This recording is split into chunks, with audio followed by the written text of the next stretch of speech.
everyone. It is the second episode in the new year 2025. It's always a pleasure to welcome you again to House News.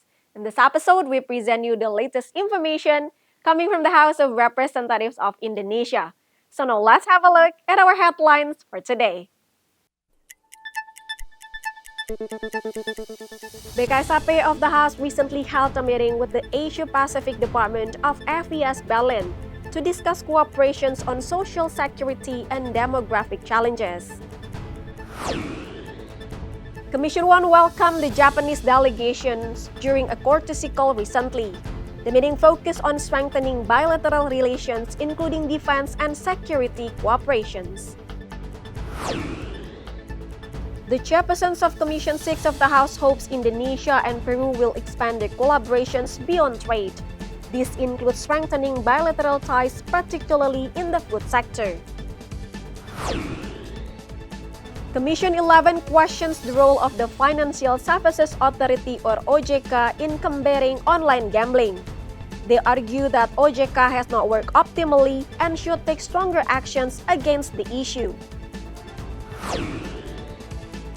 The Korean drama hit Business Proposal, based on a South Korean webtoon, is now being adapted into an Indonesian film. BKSAP of the House received the head of the FES Asia Pacific Department. The meeting discussed strategic cooperations on enhancing parliamentary capacity, promoting social and gender inclusions, and strengthening regional anti-corruption efforts. Vice Chairpersons of BKSAP of the House Ravindra Airlangga highlighted the need for training for parliamentary staff and inter-parliamentary exchanges to enrich policy perspective, particularly among young parliamentarians. This collaboration is expected to strengthen democracy, social justice, and inclusive development in Indonesia and the Asia-Pacific region. Furthermore, the meeting also talked about cooperations on social security and energy transitions. Semenjak tahun 1925.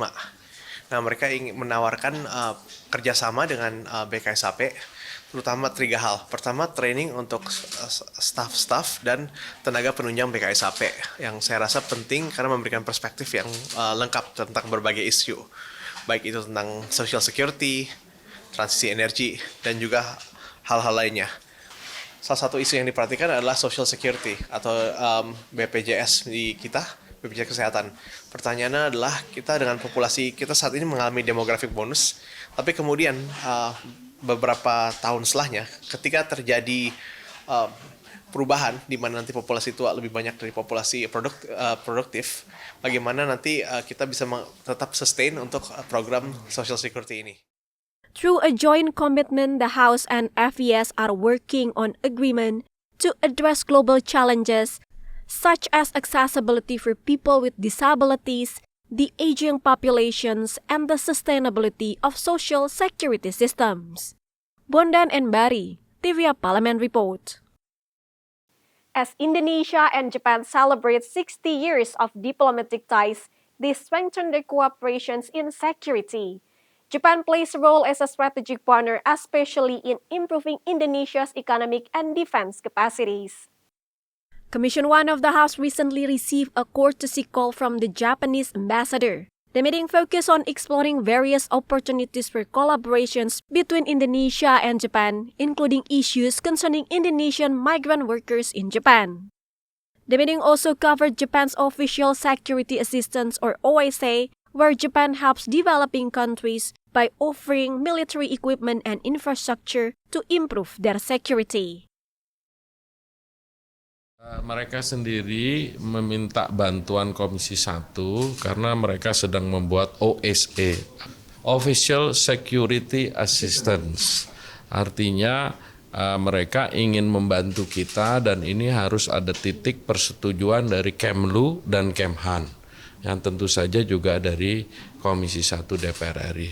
Tentu yang namanya kerjasama kan saling membantu, apalagi ini sifatnya uluran tangan dari mereka. Jadi nanti Komisi 1 sudah berkomitmen untuk membantu penuh OSA. Member of Commission 1 of the House Farah Putri Nahlia appreciated existing bilateral cooperation which has been established for more than 6 decades. She emphasized the potential investment from Japan in West Java will accelerate Indonesia's economic growth. Dari saya pribadi, tadi saya meng-highlight tentang investasi yang bisa dilakukan oleh Jepang di daerah Jawa Barat, khususnya Subang, Majalengka, dan Sumedang.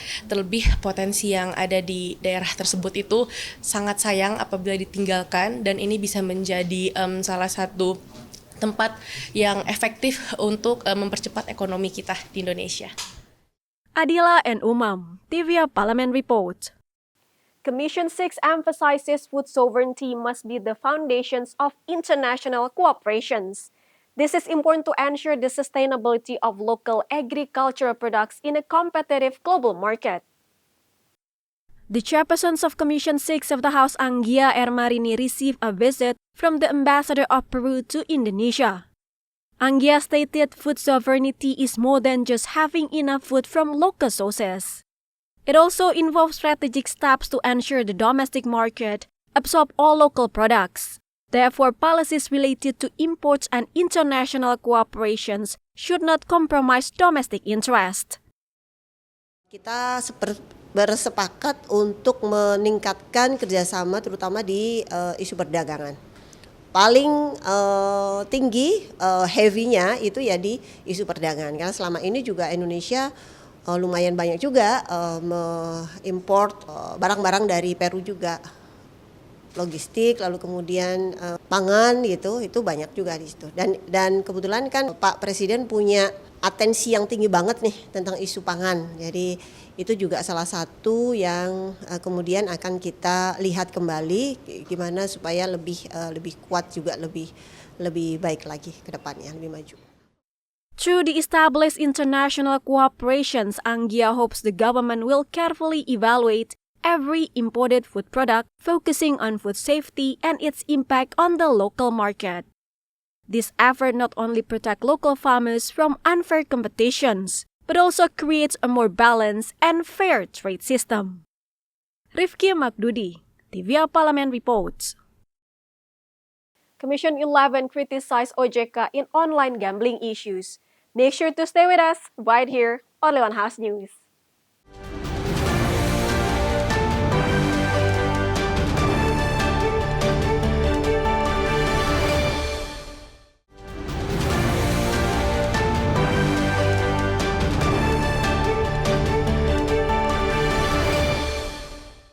Commission 11 urges OJK to take a more active role in fighting online gambling. They believe OJK has been too passive on the issue, especially as some government officials have recently been implicated in online gambling. Member of Commission 11 of the House, Haris Turino, urged OJK, as leader of the Online Gambling Eradication Task Force, to take immediate actions in addressing the issue of online gambling. OJK claim has blocked up to 8,000 bank accounts suspected of being involved in online gambling transactions. However, Haris believes it requires more concrete actions to address the issue. Several officials from the Ministry of Communication and Digital have recently been named as suspects. This should give an opportunity for the OJK and the related task force to trace the flow of online gambling funds more effectively. Karena kita tahu bahwa OJK tadi melaporkan ada 8.000 rekening judi online yang sudah ditutup. Ini yang kami pertanyakan. Nah, kalau sudah ditutup, kemudian langkah berikutnya apa? Karena yang ditutup baru 8.000. Sementara rekening-rekening yang lain kan masih banyak sekali. Jadi kami mendorong OJK melalui Satgas penanggulangan judi online ini untuk lebih sigap ya, beserta Satgasnya tentu saja karena ini bukan tanggung jawab OJK sendirian, beserta 16 dari lembaga lain yang terlibat agar ini benar-benar diberantas. Momentum ada 11 orang dari Kominfo yang sudah ditetapkan sebagai tersangka, ini harus digunakan untuk secara total memberantas judi online. Karena kalau kita lihat judi online ini para pelakunya sebagian besar adalah masyarakat bawah. Furthermore, Haris Turino is concerned about the growing number of low-income individuals affected by online gambling. This group is vulnerable to financial exploitations, and therefore he has stronger protective measures. Helmi and Teddy, TVA Parlemen reports. Commission 1 highlights the importance of the military in strengthening defense in Indonesia, outer, front, and underdeveloped areas, as these regions are vulnerable to various strategic threats. Vice Chairperson of Commission 1 of the House, Dev Akbar Shah, emphasized Indonesia's outer, front, and underdeveloped areas face serious security risks, like smuggling, terrorism, and cross-border crimes. To address these threats, he demands support to the domestic defense industry by ensuring that defense equipment is locally produced. This would allow for better and more efficient protections of these regions. Sebagai ini kan adalah menjaga wilayah 3T ya, pulau-pulau terluar. Nah, terus juga ada ancaman-ancaman penyelundupan, terus juga penyelundupan orang ataupun narkoba, ataupun juga kegiatan-kegiatan teroris atau transnational crime. Nah, ini semua harus bisa dijawab dengan kehadiran Kodam Merdeka di sini. Meanwhile, member of Commission 1 Julius Setiarto said, Regional Military Command or Kodam 13 Merdeka is an example of defense power in Indonesia's treaty regions, covering large and remote areas. He pointed out that increasing the budget for personnel and equipment is necessary for Kodam 13 to carry out the responsibilities. Dengan keterbatasan yang ada sekarang ini, tentu saja pada tupoksi utamanya sebagai kekuatan tempur, kekuatan pertahanan saja menurut saya belum ideal. Kalau mereka tidak disokong dengan penguatan anggaran, penguatan kekuatan personil, alutsista, dan lain sebagainya, nanti mereka tidak akan optimal. From North Sulawesi, Randy Minariu, TVA Parlemen reports. Airport as gateways for foreign visitors are ideal places to showcase Indonesian products to the world. Therefore, Commission 6 asked the government and PT Angkasa Pura to support and guide MSMEs at the airports to meet international standards and gain access to global markets. Chairpersons of Commission 6 of the House, Anggia Ermarini, highlighted the potential of Indonesian MSME products such as crafts, clothing, food and beverages to compete with international products. However, to attract international market, there is a need for stronger support in packaging and marketing strategies. She asked the government and PT Angkasa Pura to provide guidance to MSMEs at airports to encourage business development. Harus dicari inovasi, strategi komunikasi yang baik sehingga mereka tertarik untuk membeli. Termasuk juga pendampingan produknya harus bagus juga. Sebenarnya substansi yang kita punya barangnya tidak kalah dengan produk luar negeri, tetapi kita package-nya itu kurang menarik gitu. Itu yang menurut saya harus diperbaiki. Moreover, member of Commission 6 of the House, Gede Sumarjaya Linggih, added, if MSMEs products at the airport successfully attract foreign tourists, the potential for expansions of Indonesian MSME products to enter the international market will be wide open. The government and PT Angkasa Pura must be able to maximize this expansion's opportunity. Yang paling utama yang menjadi program sebenarnya di UMKM kita yang terutama makanan dan sebagainya yang bisa diperkenalkan adalah di airport. Karena begitu di airport dia berhasil, dia bisa kemana-mana. Bahkan mungkin internasional bisa melirik untuk dibuka di internasional. From Surabaya, Ken Suwari, TVA Parlemen reports. It is still beginning of 2025, but the world of music and film is buzzing with the new updates. Make sure to stay with us right here, only on House News.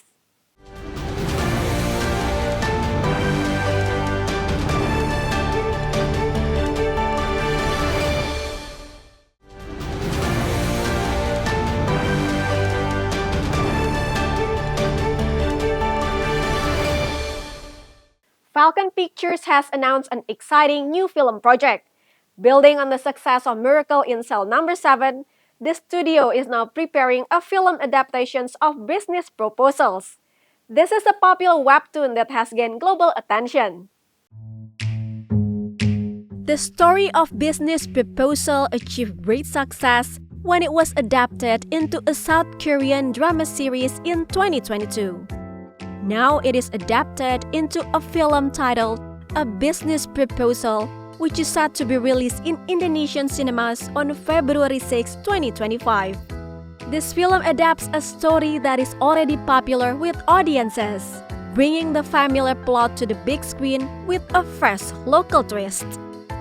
While adding some Indonesian touch, it preserves the essence of the original tale. Directed by Rako Priyanto, the Indonesian version of A Business Proposal will feature well-known local actors with the iconic characters that have captured people's attention. The story of A Business Proposal originates from a popular webtoon first published in 2017. This webtoon was later adapted into a highly successful drama series in South Korea in 2022. Now fans in Indonesia can enjoy the film version with Indonesian touch that is closer to local audiences. With the release of this film version of A Business Proposal, this production house aims to bring a fresh perspective to the Indonesian film industry and introduce a worldwide popular love story to a broader audience in Indonesia.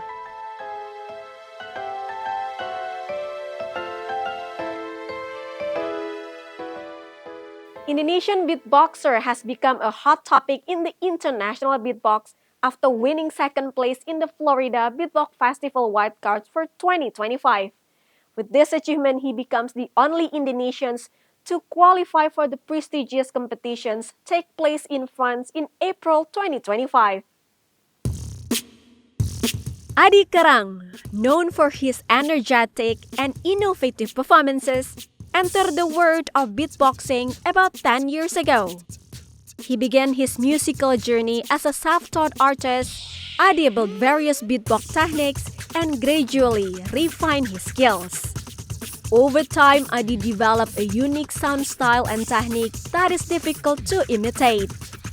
His willingness to innovate and to experiment has made him one of the most inspiring beatboxers nowadays. In addition to his exceptional technical skills, Adi actively interacts with his fans by uploading videos of his performances and battle sessions on platforms such as YouTube. Not only showcasing his skill, he also successfully built close relationships with fans and fellow beatboxers.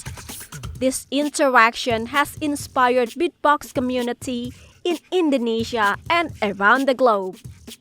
The Florida Beatbox Festival is one of the largest beatbox competition in the world. To qualify, participants must upload a performance video which will be judged by international juries. Adi's success in the competition has shown Indonesia has the talent capable of making globally in beatbox arts. Slang, one of Indonesia's most legendary rock bands, released their latest album in vinyl format after over 2 decades of creating music. Although the album was previously released digitally, this vinyl version attracts fans who enjoy physical music collections. What makes this release even more exciting is the inclusions of 2 exclusive tracks that aren't available in the digital versions. The songs Jangan Pergi Dulu and Lelucon Usang will be a special treat for fans who purchase the vinyl. These 2 tracks promise to give a fresh touch to the album, offering something new even for those who have already listened to it digitally. It is expected that fans can enjoy a more personal and exclusive experience through the vinyl format. This release is also a milestone for the band, as it is their first vinyl album throughout their career. The band, which has always been known for their innovative approach to music, is now giving fans a chance to enjoy the music in the classic vinyl format. Pre-orders for the Joget vinyl album will begin on December 30, 2024. Fans will have the chance to secure the copies before the official release date on January 4, 2025. It is important to note the album will be produced in limited quantities, So vinyl lovers and slang fans are encouraged to place their orders as soon as possible. This vinyl release is not just about music. It's also part of the celebrations of slang's 41st anniversary. Despite being active for more than 4 decades, the band continues to stay connected with their fans. With the Joget album, Slang shows that they're not just looking back at their legacy, but also forward to the future, creating a release that allows fans to experience the music in a new and intimate way. And that information wraps up our house news for today. I'm Reni Minaryu and all the crew. Thank you for watching. We'll see you again next time.